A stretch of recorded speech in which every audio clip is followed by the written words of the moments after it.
my babies? Welcome back to another episode of The Spiritual Word. As always, I apologize for any noises in the background in advance. Anything of that nature, and also like to start this off with a disclaimer by stating that these are for entertainment purposes only. Always do your own research to come to your own conclusions, to have your own answers, to make your own decisions, and I believe in your ability to do so and to be your own person. And for the people who are watching this, I'm sorry, because my microphone died, and I don't have enough time to let that charge and then create the episode, just because I got work today. I got a place to be and shit. So, sorry, but, you know. And also, I want to apologize for not uploading last Friday.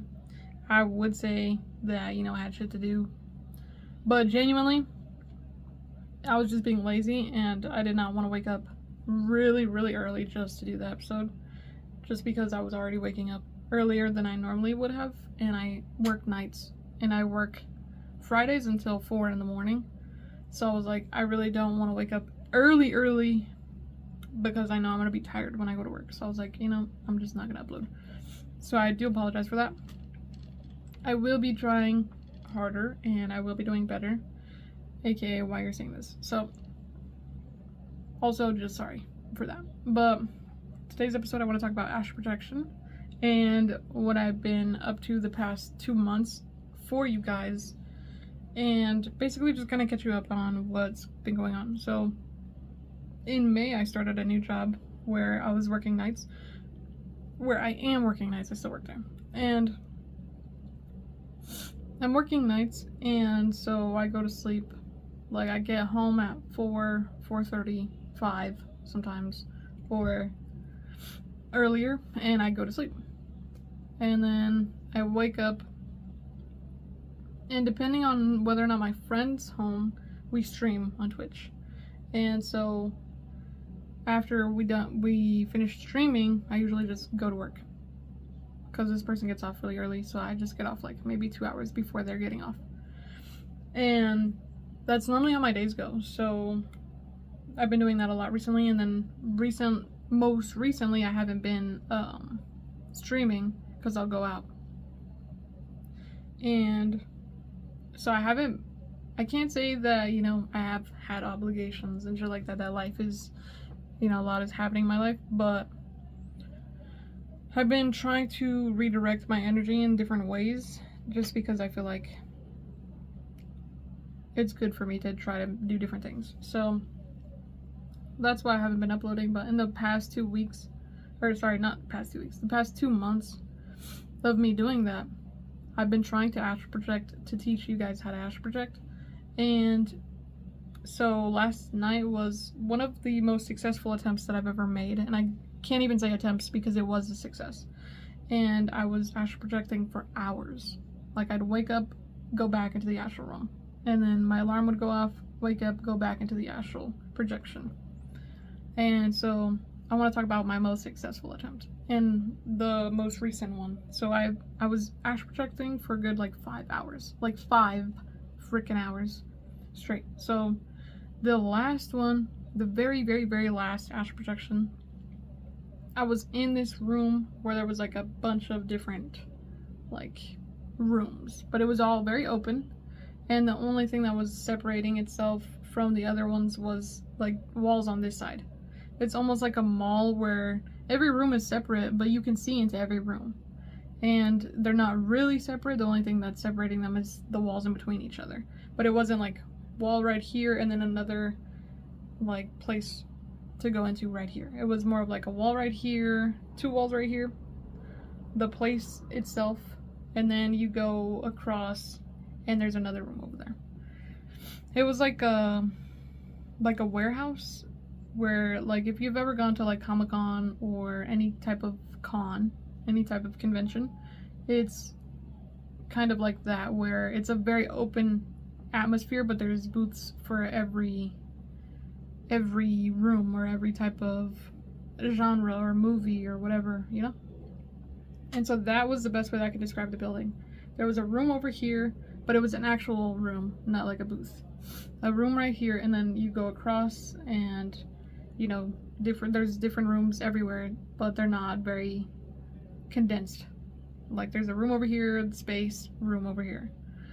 and then space, and then space, and then a staircase. So, and the staircases gave me like Harry Potter vibes just because of how steep they were. Like, they're very steep stairs and very long stairs, but everything was kind of like gray and white. And so that's what it looked like. And basically every room had its own theme of events, but it wasn't like themed.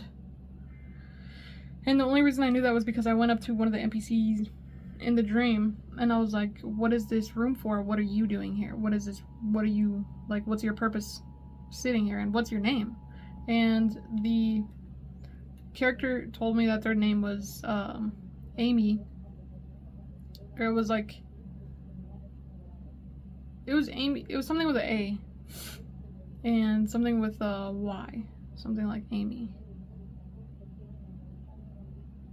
I don't remember exactly, but I asked this character what their name was. They told me something like Amy. I don't remember exactly, so don't come for me, but it was like Amy. And then I was like, okay, what is this room for? And they were like, oh, this is the room that if you want to dream about this specific thing, you go into this. Like, you go into this portal. But normally this is where everybody starts, and if you pass through either unconsciously or consciously, then you get to just move through. And some people, they move through without even knowing. But yeah, you get to basically go into different rooms for different dreams. And I'm like, okay, what's the next room for? And so they kind of like walked me over to the window that you could see through. And they're like, okay, so if you go into this one, this is what this one is for, and it's all general themes.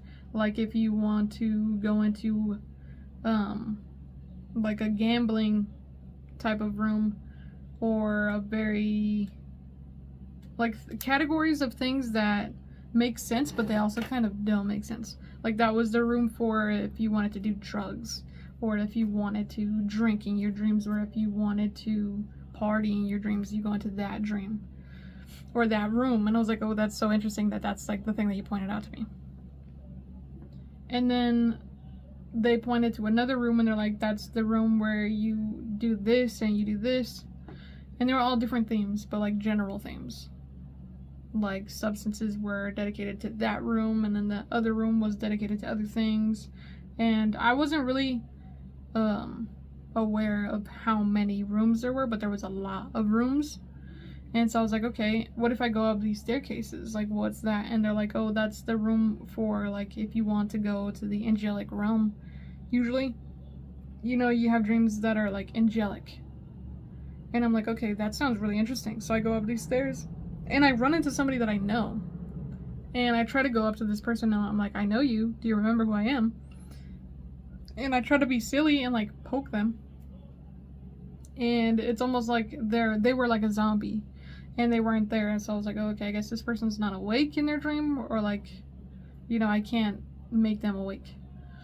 So then I go up the staircase, and I have, like, it literally physically, like, turns into another dream as I'm going up the stairs, and I don't even consciously realize that I'm having a different dream. And then finally I'm like, wait a second, this is a different dream. And the dream itself was very, very funny because it wasn't what I would have thought it was, if that makes sense. Like, the dream itself was me with a puppy playing with clay that I get to mold with my mind. Like, I get to imagine it being whatever I wanted. And at that time I was imagining it being a squid. I don't know why.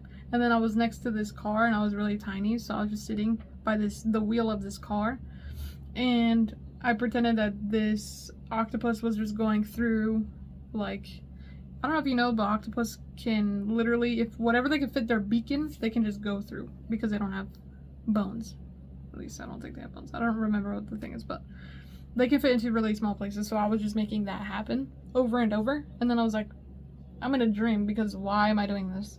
And the dog is like trying to catch the octopus because the dog is having like a playful moment, and it's a little puppy. And I'm like, oh, that's so funny. Like, this dog and me are just sitting here playing pretend. And I can tell that I'm a little kid. And then I'm like, oh, this is the angelic room, or like the angelic realm. This is where your childlike innocence is, right? Because angels are associated with innocence and childlike, perception, or like purity. And usually kids are perceived as pure because they don't have any judgments or hatreds at that moment. And so I get the clay and I'm like, oh, okay, let's walk out of this room, because I know that I'm in this room, so I know how to walk out. And I grab the clay with my mind and I'm walking out, and as I'm walking out I turn back into like my normal sized self, an adult again. And I go up, and because I know that I'm in this dream, I'm like, oh, I could just skip the staircases and just go straight to where I need to go to meet the NPC of this room. And so I go up, and I go up all the way up these staircases, but it's not, the staircases are like, you go through this door and then it's covered, but I know that the staircases are behind that just from memory, if that makes sense. And then if you go up the staircases, you come back out and it's like a balcony on the outside.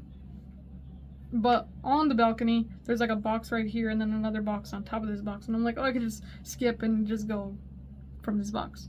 So I skip from the boxes and I run into the like multiple NPCs. And they're like, oh, okay, like we're glad that you were able to realize that you were in a dream.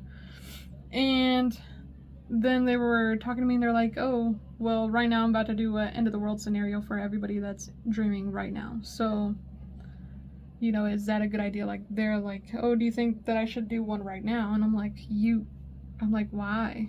And they're like, well, I do this every couple of hours just to reset the dream realm, because usually people wake up. And I'm like, oh. And they're like, and the people who figure out that they're in a dream are able to manipulate the end of the world so that it doesn't happen. And they're able to be the hero in their dream, and usually that makes them feel good. So the people who stay dreaming, they feel good by the end of this, and the people who wake up, they wake up because they're scared. So it's like, whatever happens to you is based off of your own free will, basically. And I'm like, oh, that's so interesting. And I'm like, I kind of like the end of the world dreams. I don't know if I was just kissing their ass or something, but I was like, oh, I kind of like the end of the world dreams because it feels good to be the hero at the end of it. And they're like, yeah, exactly.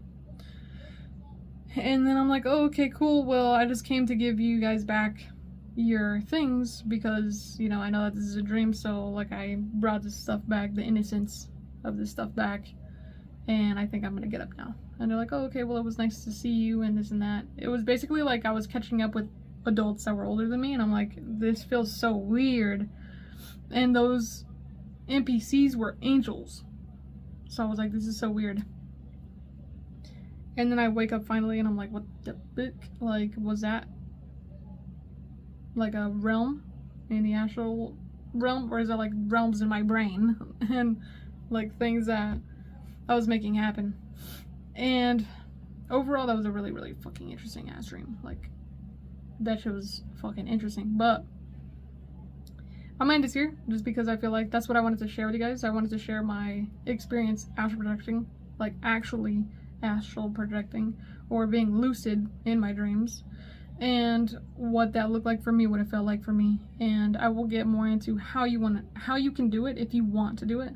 So if you want to do that, either I think you can favorite these on Spotify, Apple Podcasts. I'm not sure if you can, but you can leave comments and I can read them. So if you want to do that, you can leave comments, or you can go to my YouTube, because I have a YouTube version. I have an audio and a video version, and they're both called The Spiritual Word. You can find them on audio platforms, and you can find them on YouTube, which is the video version of this episode. So if you want to do that, you can do that. And if you want to just put a thumbs up on the video version, that would be easier for me. And if you're on the audio, obviously you can leave a comment, or you can join my Discord, which is in my Instagram, which is why I always leave my Instagram on here. So, you can do either or, just leave a thumbs up or a comment, doesn't matter. And then I'll do another episode explaining how I was able to do this, and what methods worked for me and what methods didn't work for me. So if that's something that you're interested in, just keep that in mind. Anyways, thanks for tuning in and tapping in. As always, my babies, I love you and I appreciate you for being here. And yeah, I'll see you in the next one.